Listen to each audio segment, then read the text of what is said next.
All right, so for this one, we're going to go over strengthening and stretching for your pecs to get those loosened up, and then strengthening your middle and lower traps to balance or rebalance posture and refine mechanics, so you're not getting so much, say, pinching or pain in your shoulder, or just having the range of motion and sustainable range of motion and strength to do certain things like overhead reaching, lifting kind of things.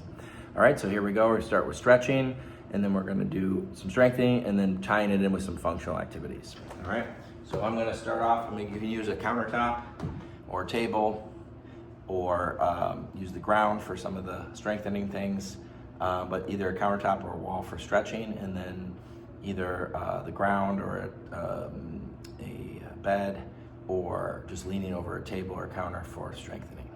So stretching, I want to stretch at least into a T, and I'm just going to anchor and go side to side, okay, or a V. So the T is more across the chest, which is going to align with the middle trap, and the V is going to be more at an angle, which is going to align more with the lower trap. As we stretch, we're trying to facilitate those muscles, pulling the shoulder blade back and down along a V in the back to stretch out and open the V in the front, okay? So we're not rounded and collapse there. We want to be back and down on the back side. All right, so stretching there. If your elbow is bent, that's fine too, but just be aware that that's going to be more rotator cuff, and you're more likely to feel pinching or pain in there if you have tightness restriction that's causing a pinching of that. So it's best to start with the straight elbow, T and V, because that's going to be more directly in your pecs, and then on the T you're going to maybe feel it more in the biceps as well.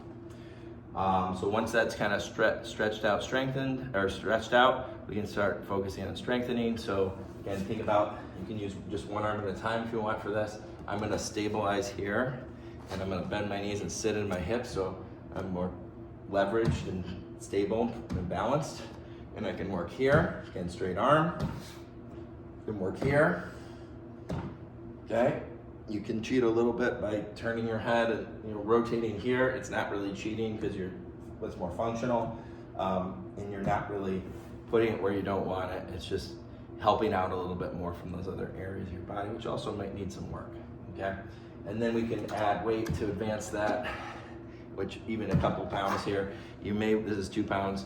You may want to start off with like a soup can or like 1 pound weight. Even though it doesn't seem like a lot, you'll definitely feel that, especially on your weaker or more problematic side, and then up here, okay? So again, we can do these on the ground. You can also do W here, so more functional, but also more taxing on the rotator cuff potentially. So if I go like thumbs up over my head, right? I wanna make sure I'm just really solid and stable and using those muscles, and then staying in line with basically, like if my hand was above behind my head or above behind my back, staying your whole shoulder blade in line with that. So you're staying on that plane, which you'll feel a lot more taxing when you're working those muscles there, okay? But again, you can do this lying down, and I'll show you how I like to do that. So basically, I wanna at least make sure that I generally put a couple pillows underneath,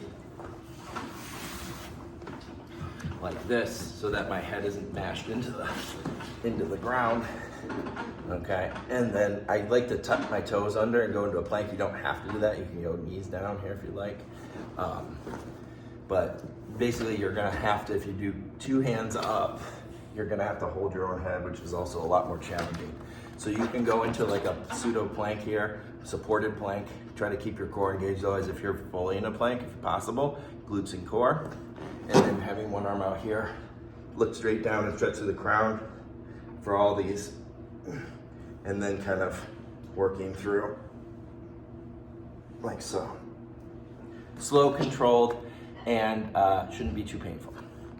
Okay, and then functionally, we can think about both stretching and strengthening at the wall here.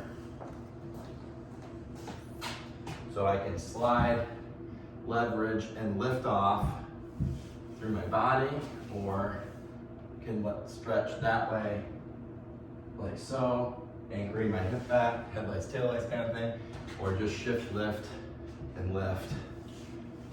Double lift your body, lift your shoulder blade off the wall or out, back, and then progress with weight as you feel comfortable and able, or you can think about through your, like a flow through your whole body, right? And then progress to faster movements, preferably initially without weight, but faster movements, so challenge yourself that way as well.